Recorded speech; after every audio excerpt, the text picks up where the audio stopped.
नमस्ते प्यारे बच्चों, CRS ग्रुप में आपका स्वागत है। बच्चों, पिछली वीडियो में हमने पढ़ा कर्म के आधार पर क्रिया के भेद और आज का हमारा विषय है संरचना की दृष्टि से क्रिया के भेद। संरचना की दृष्टि से क्रिया के कितने भेद होते हैं ये आज हम पढ़ेंगे। तो संरचना की दृष्टि से क्रिया के 6 भेद होते हैं। फर्स्ट होता है सामान्य क्रिया, संयुक्त क्रिया, प्रेरणार्थक क्रिया, पूर्वकालिक क्रिया, नाम धातु क्रिया, विधि सूचक क्रिया। सबसे पहले हम जानेंगे सामान्य क्रिया किसे कहते हैं, क्या होता है ये। तो जब वाक्य में केवल एक ही क्रिया का प्रयोग हो तो वह सामान्य क्रिया कहलाती है। जिस वाक्य में केवल एक ही क्रिया का प्रयोग होता है उसे हम क्या कहते हैं, सामान्य क्रिया कहते हैं। जैसे वह उठा, इस वाक्य में उठा एक ही क्रिया का प्रयोग हुआ है, इसलिए हम उसे क्या कहेंगे, सामान्य क्रिया कहेंगे। सेकंड एग्जाम्पल लेते हैं इसका, मीरा हंसी। तो इसमें भी क्या है, हंसी एक ही क्रिया का प्रयोग हुआ है, इसलिए इसको भी हम क्या करेंगे, सामान्य क्रिया में रखेंगे। उसने लिखा, तो लिखा क्या है, एक ही क्रियापद है इसमें भी, इसलिए इसको भी हम क्या करेंगे, सामान्य क्रिया में रखेंगे। अगला टॉपिक है हमारा संयुक्त क्रिया। संयुक्त क्रिया हम किसे कहेंगे, तो जिस वाक्य में 2 या 2 से अधिक क्रिया हो उन क्रियाओं को संयुक्त क्रिया कहते हैं। संयुक्त क्रिया कहते हैं कि जिस वाक्य में 2 या 2 से अधिक क्रिया का प्रयोग हो उसे हम क्या कहेंगे, संयुक्त क्रिया कहेंगे। जैसे मीरा पुस्तक पढ़ने लगी, तो इसमें पढ़ने क्या है, इसकी मुख्य क्रिया है और लगी क्या है, सहायक क्रिया है। बच्चे घर चले गए, तो चले क्या है, मुख्य क्रिया और गए सहायक क्रिया। तो इनको हम क्या कहेंगे, संयुक्त क्रिया कहेंगे। अब हम जानेंगे प्रेरणार्थक क्रिया किसे कहते हैं। क्या, प्रेरणार्थक क्रिया, जिस क्रिया से यह पता चले कि कर्ता स्वयं कार्य न करके किसी अन्य को उस कार्य को करने की प्रेरणा देता है, वह प्रेरणार्थक क्रिया कहलाती है। प्रेरणार्थक क्रिया किसे कहते हैं, जिसमें कर्ता स्वयं कार्य को नहीं करता है, किसी अन्य व्यक्ति से उस काम को करवाने की प्रेरणा देता है, उसे हम क्या कहते हैं, प्रेरणार्थक क्रिया कहते हैं। एग्जाम्पल से समझते हैं इसको हम, आपको क्लियर हो जाएगा। मालिक ने नौकर से कपड़े धुलवाए, मालिक ने नौकर से कपड़े धुलवाए। तो इसमें मालिक ने स्वयं कार्य नहीं किया है, इसने किसी और को प्रेरित किया है कार्य करने के लिए। प्रेरित किसको किया है, तो नौकर को, नौकर से उसने कपड़े धुलवाया है, स्वयं कार्य नहीं किया है, इसलिए इसको हम किस में रखेंगे, प्रेरणार्थक क्रिया में। सेकंड एग्जाम्पल लेते हैं इसका हम, सुमित ने राघव से फोटो खिंचवाए।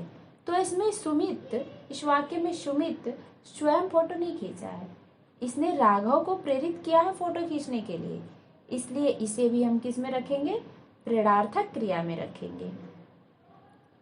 अगला टॉपिक है हमारा पूर्वकालिक क्रिया। तो पूर्वकालिक क्रिया किसे कहते हैं, वाक्य में मुख्य क्रिया से पहले यदि क्रिया कोई हो चुकी हो तो उसे हम पूर्वकालिक क्रिया कहते हैं।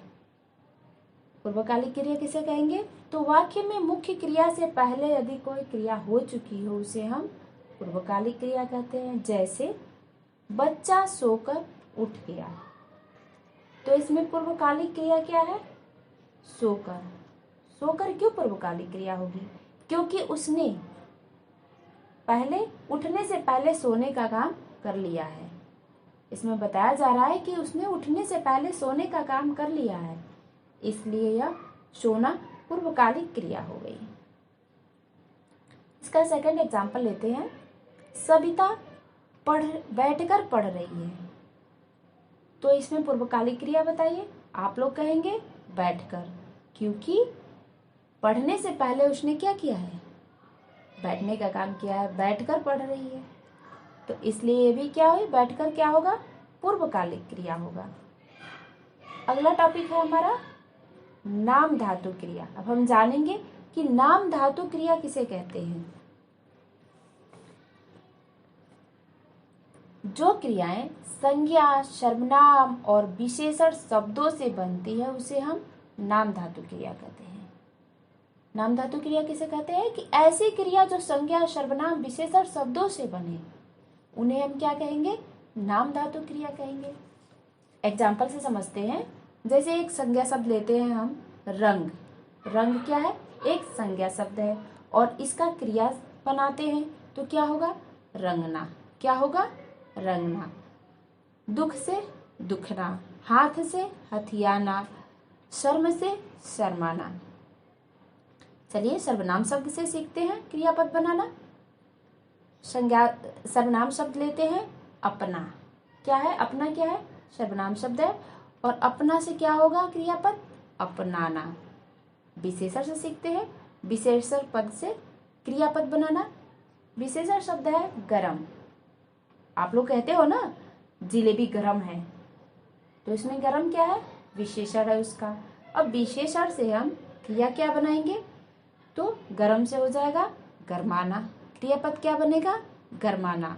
एक संख्यावाची विशेषण लेते हैं 60, तो 60 से क्रियापद क्या बनेगा, सठियाना।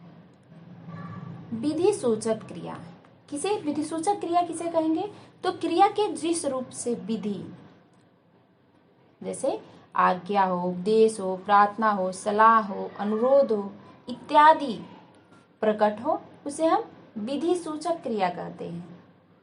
विधि सूचक क्रिया किसे कहेंगे, तो क्रिया के जिस रूप से विधि प्रकट हो उसे हम विधि सूचक क्रिया कहते हैं। जैसे सुमन बैठ जाओ, इसमें क्या है, बैठ जाओ, आर्डर दिया जा रहा है। आज्ञा, किसी को आज्ञा दी जा रही है कि तुम क्या करो, ये काम करो। सुमन को आज्ञा दिया जा रहा है कि सुमन तुम बैठ जाओ।